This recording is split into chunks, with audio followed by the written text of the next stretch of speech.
بسم الله الرحمن الرحيم. أهلا بكم أيها المشاهدون الكرام. اليوم حضرت أمامكم بعد أكثر سنة وأعتذركم من هذا الغياب. اليوم أعرف العطر كما أنتم تشاهدون وتنظرون إلى هاتين القارورتين.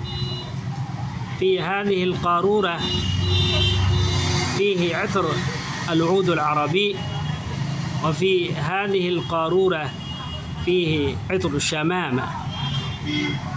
عطر الشمامة هذا يستخدم في الشتاء خاصة، وعود العربي يستخدم في كل فصل في الشتاء والصيف والخريف والربيع. وريحهما، ريح العود العربي وريح عطر الشمامة قوي، ينتشر ريحهما في الأطراف والجو والأنحاء، وريحهما طيب حسن جيد بهيج خلاب.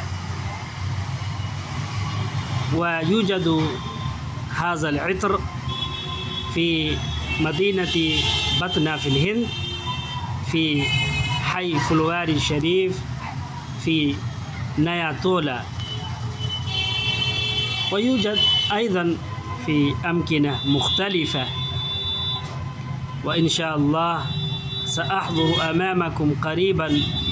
مع السلامة.